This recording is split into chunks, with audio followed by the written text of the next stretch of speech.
দেশে জ্বালানি তেল কেনার ক্ষেত্রে চালু থাকা রেশনিং পদ্ধতি তুলে নিয়েছে সরকার। এর ফলে ফিলিং স্টেশন থেকে চাহিদা মতো জ্বালানি তেল সংগ্রহ করতে পারবেন গণপরিবহন চালকরা।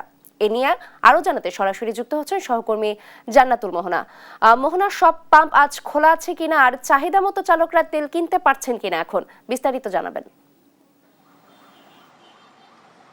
নাবিলা, আপনি যে প্রশ্নটি প্রথমে করেছেন যে আসলে আমরা আজ রাজধানীর সকাল থেকে বিভিন্ন পাম্পে ঘুরেছি, তো পাম্প ঘুরে দেখেছি যে অধিকাংশ পাম্পে কিন্তু যে জ্বালানি তেল তার সরবরাহ বন্ধ রেখেছে। কোনো পাম্পে অকটেন আছে তো ডিজেল নেই, কোনো পাম্পে ডিজেল আছে তো অকটেন নেই। তো আমরা এখন এই মুহূর্তে রয়েছি পরিবাগে, এবং এখানে যে মেঘনা মডেল যে পাম্পটি রয়েছে, সরকারি যে পাম্পটি, সেই পাম্পের সামনে আমরা সকাল থেকে দেখছি দীর্ঘ লাইন ধরে অপেক্ষা করছে। কারণ অধিকাংশ পাম্প থেকে ফিরে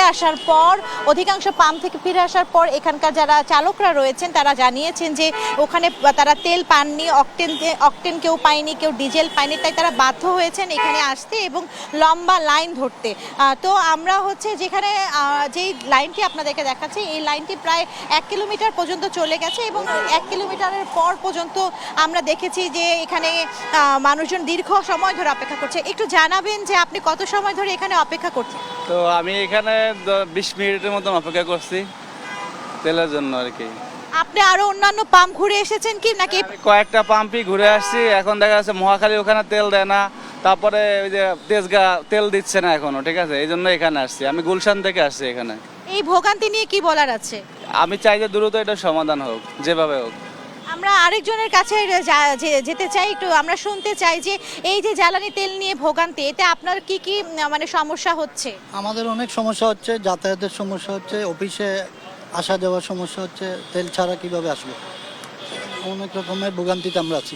সরকার যে রেশনিং ব্যবস্থাটি করেছিল কিছুক্ষণ আগে, প্রতিমন্ত্রী জানিয়েছেন যে এই রেশনিং পদ্ধতি বাতিল করে আগের মতো তেল সরবরাহ করা হবে।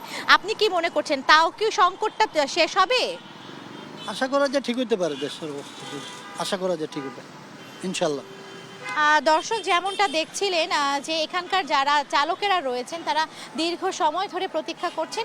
এই অবস্থা কিন্তু রাজধানীর যে কয়েকটি পাম্প খোলা রয়েছে, সেই প্রত্যেকটি পাম্পের সামনে গেলে আপনি দেখবেন যে সারি সারি যানবাহন সেখানে অপেক্ষা করছে কখন তেল মিলবে। যদিও কিছুক্ষণ আগে প্রতিমন্ত্রী জানিয়েছেন যে রেশনিং ব্যবস্থা বাতিল হয়েছে এবং এখন থেকে স্বাভাবিকভাবে তেল সরবরাহ করা হবে। তো দেখা যাক এখন অন্যান্য পাম্পগুলো স্বাভাবিকভাবে তেল সরবরাহ করে কিনা।